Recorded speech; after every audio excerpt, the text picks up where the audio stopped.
दोस्तों नमस्कार, मैं हूं रवीश। आज हम बात करेंगे उस बहस की जो राजनीतिक गलियारों से निकलकर अब सीधे जनता के घरों तक पहुंच चुकी है। वह बहस जो अब सिर्फ टीवी स्टूडियो की चीख पुकार नहीं रह गई, वह बहस जो अब हर घर की चाय, हर बस स्टैंड, हर गांव की चौपाल और हर छोटे शहर की दुकान पर उठ रही है। और यह सवाल बहुत बड़ा है, क्या हमारा चुनावी सिस्टम पूरी तरह सुरक्षित है? और यदि है तो फिर देश के नागरिक लाखों की संख्या में सुप्रीम कोर्ट को स्पीड पोस्ट क्यों भेज रहे हैं? लेकिन वीडियो शुरू करने से पहले आप यह जरूर बताएं आप भारत के किस शहर और किस राज्य से वीडियो देख रहे हैं।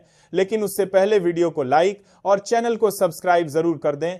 आपका यह सपोर्ट हमारे लिए बहुत महत्वपूर्ण है। जनता क्यों लिख रही है सुप्रीम कोर्ट को चिट्ठियां? हमारे यहां हमेशा से अदालतों में याचिकाएं वकील दाखिल करते रहे हैं, राजनीतिक दल करते रहे हैं, लेकिन इस बार न तो कोई पार्टी आगे आई न कोई नेता। खुद जनता ने कंधे पर जिम्मेदारी उठाई है। लोग कह रहे हैं जब चुनाव आयोग हमारी शिकायतें सुनने को तैयार में नहीं तो फिर हम सीधे सुप्रीम कोर्ट के दरवाजे पर दस्तक देंगे।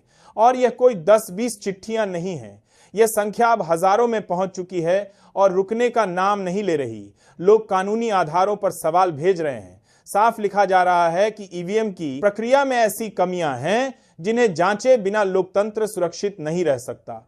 माइक्रो कंट्रोलर की जांच जिसे हटाकर बहस का तूफान खड़ा हुआ। दोस्तों, साल 2024 का एक बेहद अहम आदेश था सुप्रीम कोर्ट का कि यदि कोई उम्मीदवार चाहे और उसे मतगणना पर संदेह हो तो वह ईवीएम के माइक्रो कंट्रोलर की जांच करवा सकता है।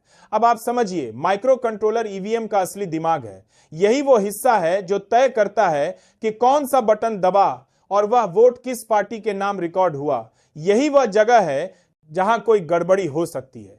यही वजह है कि लोग कहते हैं असली सत्य माइक्रो कंट्रोलर खोलने से ही सामने आएगा। लेकिन चुनाव आयोग ने अपनी पहली एसओपी में इस जांच को ही हटा दिया। जब इसे कोर्ट में चुनौती दी गई तो नई एसओपी में भी इसे दोबारा बाहर कर दिया गया। अब सोचिए किस बात का डर था? जांच कराने में दिक्कत क्या थी? यदि मशीन पूरी तरह सुरक्षित है तो जनता को दिखाने से हिचकिचाहट क्यों? बिहार से उठी सबसे जोरदार मांग, सभी ईवीएम की फॉरेंसिक जांच हो। बिहार में एक दिलचस्प लेकिन चौंकाने वाली घटना हुई। प्रशांत किशोर की टीम ने सैकड़ों वोटरों से पूछा कि राष्ट्रीय जन मोर्चा का चुनाव चिन्ह क्या है। आप सुनकर हैरान रह जाएंगे, अधिकतर लोगों को अपना चिन्ह पता ही नहीं था। फिर सवाल उठा, जब लोगों को चिन्ह का पता ही नहीं तो हजारों वोट कैसे मिल गए? यहीं से मांग उठी कि बिहार चुनाव में इस्तेमाल हुई सभी ईवीएम की फॉरेंसिक जांच हो, पूरा डेटा खोला जाए, माइक्रो कंट्रोलर की कोडिंग जांची जाए। क्या मशीन में कोई एक्स्ट्रा चिप लगी है? क्या कोई वायरलेस मॉड्यूल है? क्या ये मशीनें पहले से प्रोग्राम की गई थी? जनता कह रही है जांच हो जाएगी तो सारा सच सामने आ जाएगा। 14 लाख गायब ईवीएम, देश को सबसे ज्यादा डर इसी बात का है। यह मुद्दा भले ही टीवी पर न दिखाया जाए, लेकिन जनता इसे लेकर सबसे ज्यादा चिंतित है। देश भर में शिकायतें जा रही हैं कि 14 लाख ईवीएम गायब हैं। कब, कहां, कैसे गायब हुई कोई नहीं जानता। इन मशीनों का हिसाब किसके पास है? कहां स्टोर थी, कहां भेजी गई, किसने चेक किया? कोई रिकॉर्ड क्यों नहीं है? डर यह है कि यदि यही गायब मशीनें चुनाव में उपयोग कर ली गई और उनमें पहले से कोई अलग सॉफ्टवेयर या चिप लगी हो तो इसका पता कैसे चलेगा? और यही डर आज जनता को चिट्ठियां लिखवा रहा है। वीवीपैट पर सवाल, मॉक पोल में गिनती, असली चुनाव में क्यों नहीं? मॉक पोल यानी चुनाव से पहले उसकी प्रैक्टिस, उसमें वीवीपैट की स्लिप गिनी जाती है, लेकिन असली चुनाव के बाद स्लिप गिनने से इनकार कर दिया जाता है। सवाल उठता है, मॉक पोल में पारदर्शिता ठीक, लेकिन असली वोटिंग में पारदर्शिता क्यों नहीं? यदि सब कुछ ठीक है तो डर किस बात का?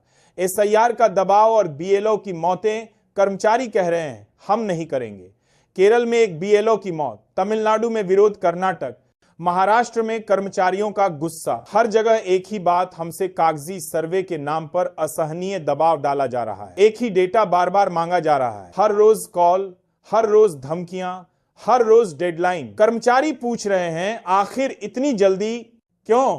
कौन सा पहाड़ टूट रहा है? यदि वोट डिलीट होने का हल्फनामा मिल जाए तो चुनाव वैध कैसे? कई जगहों से यह शिकायत मिल रही है कि वोटरों का नाम लिस्ट से गायब है। लोग लिखित हल्फनामा दे रहे हैं कि उनका वोट डिलीट किया गया था। अब सवाल उठता है, यदि किसी सीट पर जीत का अंतर 98 वोट है और 150 वोटर लिख दें कि उनका नाम डिलीट हुआ, तो चुनाव को वैध कैसे माना जाएगा? पत्र लिखने वालों की मांग है ऐसी सीटों पर चुनाव दोबारा हो। क्या लोकतंत्र सुरक्षित है?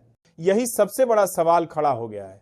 इतने सारे मुद्दे, माइक्रो कंट्रोलर की जांच हटाना, 14 लाख ईवीएम का गायब होना, वीवीपैट की जांच से इनकार, कर्मचारियों पर दबाव, वोट डिलीट होने की शिकायतें, जनता द्वारा लाखों पत्र भेजा जाना, इन सबको जोड़कर एक ही सवाल खड़ा होता है, क्या भारत का चुनावी ढांचा उतना ही सुरक्षित है जितना हमें बताया जाता है? और अगर सब कुछ इतना पारदर्शी है तो फिर चुनाव आयोग हर जांच से बच क्यों रहा है?